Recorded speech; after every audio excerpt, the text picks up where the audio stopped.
Ready to go? All right, guys. Good to see everybody.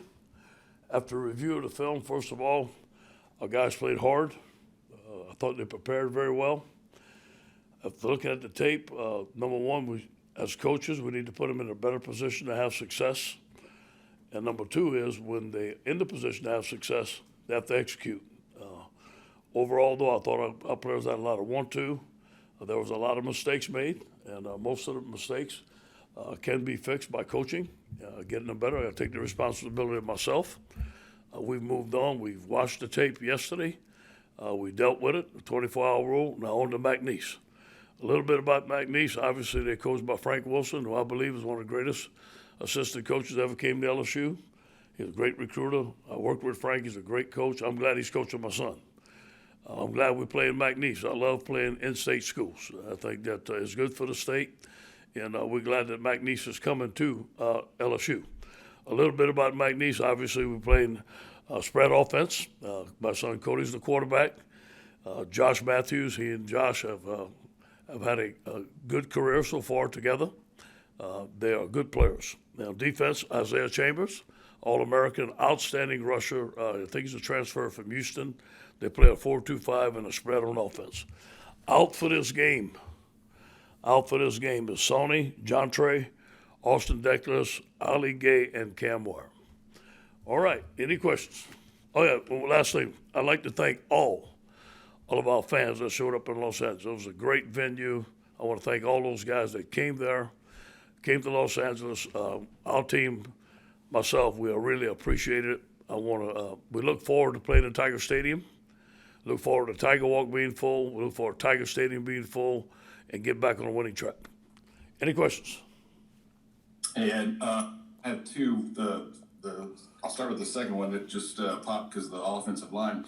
How do you manage that position with those two guys being out? Yeah, guys are going to have to step up. Charles is going to have to step up. Anthony Bradford step up. Chason Hines a little bit beat up. He's going to have to step up. We're going to have to play some young guys. We're going to mix and match and see what's the best thing for our team. In pregame, I saw you were pretty animated with DJ and Jake. Did you, as a defensive coach, did you sense maybe some of those issues before the game? As far as what, Mike? Tell me. Just being easily defendable, like just the stuff that you guys are going to be running. Did you feel like we need to be more diverse? Oh no, there's no question. They did a good job. They knew what we were doing. They out-schemed us in a lot of situations on offense and defense. We spent a lot of time on Sunday going through those things, and we got to eliminate those things. There's a lot of things we could have eliminated as coaches, and we didn't do it. Hey, Coach, a lot of the offensive linemen, obviously you recruited, other big schools wanted them too. Has it been frustrating that you haven't been able to build your too deep and some of those younger guys just haven't been able to get on the field? Yes, it has. And, look, man, we won a lot of games with Austin Deckles and Ed Ingram. Those guys, we won a championship with those guys. Those guys started as freshmen in the swamp. So, those guys are good football players, and I believe in them. It's a shame that we lost our left tackle right before the season. I think that hurt us a little bit, and Liam's back. But we got to have more continuity. They just got a new offensive line coach. I'm not making an excuse for them, but it's different for the guys. It's going to take time for them to gel. I believe in Brad. I believe in this offensive line. Some of these young guys are going to have to step up. Hey, you did find a few runs on that opening drive to start the second half before the turnover, right? Yeah. We felt like we had to come out and run the football. We felt a couple of cracks in their defense. I thought our guys made a couple of adjustments at halftime that worked. But still, it was nowhere the variety of runs. It was nowhere the style of runs in which we need to run at LSU. And we had a meeting on that, and that's going to get fixed. Hey, Coach, given the circumstances of how the last weekend went, the immediate move, and then going all the way to Cali for the game, how much do you think the impact of the past week affected the gameplay itself? Yeah, I would like to think zero. Now, I don't know if it did or not. And because we were lucky, like I said, administration let us go to Houston. We were kind of in a little cocoon there. But I do believe, maybe the guys were a little bit affected about their families, and that's a natural thing. But I felt like we had good practices. I felt like we traveled well. I felt like we were ready to play the game. I didn't see many distractions during the week besides us having to move and their families being in harm's way. Coach, switching gears a little bit to McNeese, we got to talk to Cody yesterday, and he said that you were watching the West Florida film and kind of were able to talk to him a little bit about that. What was that conversation like? Well, it's kind of like it was the first time I got to watch it, and I want to evaluate our opponent, but I also want to cheer for my son. So it was a little bit different. But you know what? I thought he made some good throws. They moved him out. They spread him out. I thought Josh made some good catches. I thought that they had a good game plan. It looked like they played well. A little bit more in sync. Is the second year under the same offense. So I thought the timing was okay. It was pretty good. I thought he scrambled pretty good. I thought the offensive line blocked better. Hey, Ed, Wilson, the Advocate. You mentioned that when they got the Hurricanes. I mean, these two teams, McNeese and LSU, probably understand what it's like to go through a hurricane as well as anyone, and you know it being from La Rose. Yeah. How do you deal with that? Just seeing your hometown be affected by that, and seeing so many people in a state that you know so well be affected by these things. Yeah, I wanted to use an internal motivation. I wanted to win for them as bad as anybody, and I'm more disappointed in the loss than a lot. And but you know what? You got when you start playing for that and stuff like that, it kind of gets out of why you're playing the game. You know, you got to play the game to win and focus on the fundamentals. And I wanted to win just as bad as anybody else for the people in the Rose and the people in Louisiana. It just didn't happen. But, hey, it's the beginning of the year. I do believe we have a great team. I do believe we have a great season. And it starts this week with McNeese. Hey, Coach, this is Glenn West with LSU Country. You know, I think this morning in your interview, you're saying one of the things that was, I guess, disappointing with the defense was kind of the crossing routes, the issues you guys had with the crossing routes. I'm just curious as to how you can, improve on that in a week's time, and just kind of who are some of the players you're hoping will step up. Well, we went back and we looked at why we're not covering them. We had an extensive meeting on that. We came up with some drills to help our guys cover the certain crossing routes that we've seen. We had seen some different stuff that they hadn't seen. We saw some different stuff that we hadn't showed them in practice. So that's coaching. And so I think we fixed that. We made a couple of adjustments, a couple of calls that when they get in a couple of formations that we can take the heat off of the crossing routes. So I know we made some adjustments this week.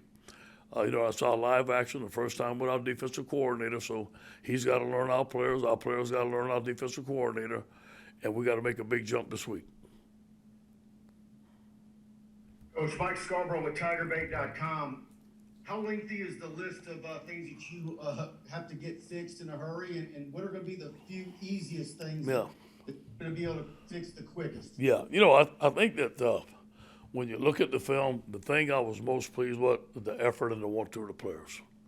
There was no question about that. It's been like that. It has been like that every day in practice. So the leadership, the continuity of the team, everything else can be fixed. But that right there, to me, is the most important. And they've got it. Great leadership, a great team unity. Now, it's fundamentals. It comes down to stance, alignment, assignment, simplifying stuff. Make sure, let's see example for offense. We have to protect the quarterback better.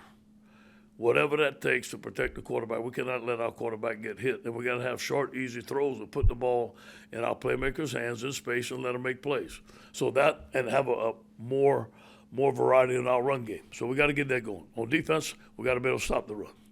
Whatever that takes, whatever we got, gap football, whatever it takes to stop the run, we got to do that and eliminate the explosive plays. We had 11 explosive plays, and that's way too many.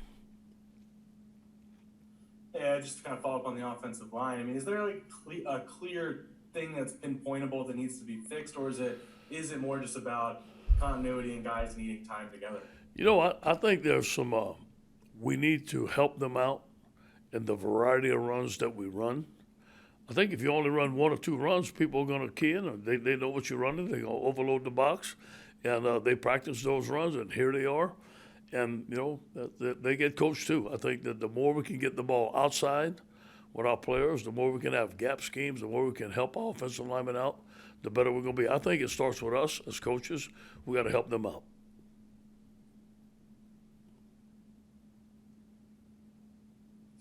Coach, two questions. Did you mention John Emery earlier? What's his status with the game? It's unknown right now. I will not know till the end of the week. Right now he's unavailable. That could change. I will not know that till Friday. And it looked like you were kind of kidding when you were talking to the guy before the game as you walked in. Were you just kind of kidding around, or did he make you at with what he said about the previous UCLA game you had? No, that was all in fun. All that was in fun. Gotcha. Hey, Ed, Sheldon Mickles at The Advocate. I know it'd be more fun if you had won this past week, but how special and unique is it to go against your son? And also, second, you have the book. He was joking yesterday. It's going to be a 3-on-1 Orgeron advantage for you guys. You got the book on him, but does he have the book on you? And what does he bring? Yeah, first of all, the game's about LSU winning. We had to win the game. It's about LSU McNeese. And but personally, I'm proud of Cody. You think about Cody, he walked on at McNeese. He was the 6th-string quarterback and standing in line. And now he's one of the few players left in that class. And he earned a scholarship. He's graduated. He's going to get his graduate degree. So we're proud of him, And Cody was always been a late bloomer. He was a tennis player. His brother was the star football player, but he caught up his senior year. He brought his team to the semis. But you know what? Playing against Cody is going to be pretty cool. I know he's going to be talking some smack. I know he'll come to the sideline and talk a little smack. He knows all our players.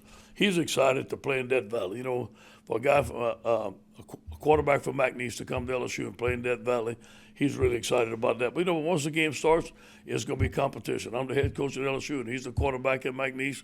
We both got to do what we can to win the game. Thank you. Thanks for asking that. Yeah, Ron Higgins, Tiger, right? You talked about having more diversity in the run game and different formations and different plays. Did you not know that was not in the game plan for this opener? And secondly, couldn't that be adjusted during the game? Yeah, around we last spring we went through our core runs, and we put up 5 basic core runs that we want to run. Now, obviously, there was going to be some other runs that you sprinkle in the game plan and stuff. Now, those 5 core runs are going to be run through different formations, motions, and shifts. I think the game plan got dwindled down a little bit because of the blitzes, because of the stunts that they were doing, and we felt sometimes that we may be running into them. I have to check out of them. So I think there's a combination of what they were doing and a combination of us just doing a little bit better. Coach, this is Josh Sibley with Louisiana Gridiron Football. You had spoken previously about limiting the RPO with Max, and I know you wanted to limit the possibility of injury, but do you plan on allowing Max to use his legs and run the ball a little bit more? Yeah. And also to follow up, do you think it limited Max last week too much to not have that ability? First of all, we never told him not to run. Okay, and he could have run anytime he wanted to if he needed to scramble. We need to run a couple of more zone read options with him. We ran some, and there were some situations that I think he could have pulled it, and he could have outran the guy. So I think it's a combination of both, but no way did we mean to limit Max's mobility and him extend plays with his feet. Anytime he felt the need to scramble or run, he has the freedom to do that. Nobody told him not to run. But we're not going to run quarterback powers with him, quarterback leads, and just have a quarterback run offense. We're not going to do that. Hey, Coach, it's Brent Martell here with AP. How are you? Good. So I'm just curious about just the psychology of a dad when you think about all the ways and the language you've used to implore defensive linemen. I know that's your specialty, to get after the quarterback. Yeah. You're probably pretty passionate in the way you've tried to convey that at Yeah. times. When the guy you're telling him to basically pile on top of this, how do you deal with that? I mean, is it challenging? Yeah, it is challenging, but I'm a coach the way I know how to coach. And I may tone down a couple of words I use because it is my son. But besides that, Cody knows we're coming, man. Hey, we're hungry. We have this taste in our belly, and we're coming, and McNeese is on our way. He understands that. Yeah, Ron Higgins again. Can you say, not naming names, but how many players were suspended for this game? I just told you the guys that are unavailable, and that's unavailable. I mean, and when you look at suspensions, do you kind of space them out for non-conference games most of the time? That's what you try to do? Yeah, we can't do that. Yep. We can't do that. Yep. Okay. Good question. Hey, Coach, this is Shea Dixon with 24/7. Is coming off a game like that and going into a game like McNeese, is this a time where, as a coach, you kind of want to get some other guys out there in spots and see what they look like, or is it more about let's keep moving forward with the guys we have and try to clean things up from there? Yeah, it's moving forward. The guys we have, let's play. We got to play. We got to play better. And obviously, you never can tell. McNeese is going to come in here and give us a game. Look, hey, the 2019 team, I think, Northwestern had us at halftime or something like that. These guys are going to come play their best game. There is no planning on pulling back or nothing like that. We got to get better with our football team. So, however the game goes, now if we can put guys in at the end or whatever, we can put them in. But we got to play our best to beat McNeese. We got to play our best to get this taste out of them out and start feeling good. Sorry. I was going to say with one more, just what did you think of Besh and Brian Thomas? I know they didn't get a ton of looks, but did you see enough to think those are guys that are going to help you out this year? Excellent. Excellent. They've been excellent in camp, all our young receivers. And Besh made some good plays, made some good catches. Brian Thomas looked like he belonged out there. We need to play him more. And just to injury things, Jay Ward, Jared Small, what's their status? I think Fox reported that Jared is out for the year. Jared will be out for the year. No question about that. I'm not sure about Jay Ward yet. We're going to see it then. He's questionable. I would list him doubtful for this week. We'll see. But I'll know more about Friday. Coach, how wild is it that Bobby Hebert, the quarterback, had the lineman's son, and you, the lineman, had the quarterback? That's a good question, Glenn. I can't figure that out. But I never thought of it that way. That's funny. Coach, to your knowledge, in not even just in college football, in pro as well, has there ever been a coach coaching against his son, and not just like, an offensive-minded coach, but you're a defensive-minded coach, and you're going against your game plan for your son? Yeah, I'm not sure. I'm not a history buff. I haven't checked it, but I think that John Elway went against his daddy one time, and obviously that was on a big stage. And no, I don't know of any instance that has happened. I'm looking forward to it. Bobby April is a mentor of mine. He said, "Man, enjoy this. This is a special moment," and it is. And for me to be the head coach at LSU, and for Cody to be the quarterback at McNeese, and us to play together, he called me today. He said, "Hey, Dad, I only get 4 more tickets. Can you help me with tickets?" Hey, Coach, watching the tape, when Max got the ball out on time, y'all had some success. Yeah. Did you see some positive there that you can build on? Oh, yeah. You look at we came out there smoking, man. It looked like offense. We were going, and all of a sudden, we started getting pressure on the quarterback. He missed several balls. As you know, you all saw number 33 was wide open. We missed that ball. Some balls were low. He was really good at times. Times he's got to get better. But again, it's his first start, but his first time. He's the man. He's the quarterback, and we're gonna give him time to get better. But he needs to improve. Did you see some jitters that maybe we didn't see last year? Yeah, a little bit of hesitation, but look, those guys were in the face. They were loading it up. There was zero blitz, and he was getting hit, and he was tough. He hung in there. I said, get Garrett ready, and he didn't come out. And, he got hit way too much. Coach, did anything shock or surprise you about the game? Something in camp that you thought was strong here, and then it didn't play out that way? I felt that we were going to play really well. I felt that we could match them up. Obviously, I thought that the game was going to be tight. I knew that because when I watched them play against Hawaii, I knew that was a lot better football team. You could tell. I do believe that the will to fight and everything was there. I just wish we'd have coached them better. I got to put that on me. I think offensively and defensively, we could have did some things better in camp, prepare our guys to play a better football game. That's the thing I'm most disappointed in, the preparation that we had as coaches going into the game. And you mentioned Max real quick. Is there something to be said? He didn't play against crowds last year. Some of these guys are Yeah. getting crowds for the first time, opposing crowds. Yeah, that's true. That's true, Jacques. But knowing him, man, that crowd probably fired him up. But hey, you know what? We'll see. He's got to get better this week. He knows some things to improve, and hopefully I can get Garrett in this week. I plan on playing Garrett. Let him play and get some snaps, and let's see what he can do. Hey, just one more on Cody. I know in the NFL, sometimes when brothers play against each other, they have to cut it off during the week. When are you cutting it off with Cody with the phone calls? Never. That's my son. Never. All week long? That ain't okay all week? That's my son. I text him 3 or 4 times a day. We call 3 or 5. Me and Cody are best friends, so that ain't never gonna stop. Thanks. Thank you.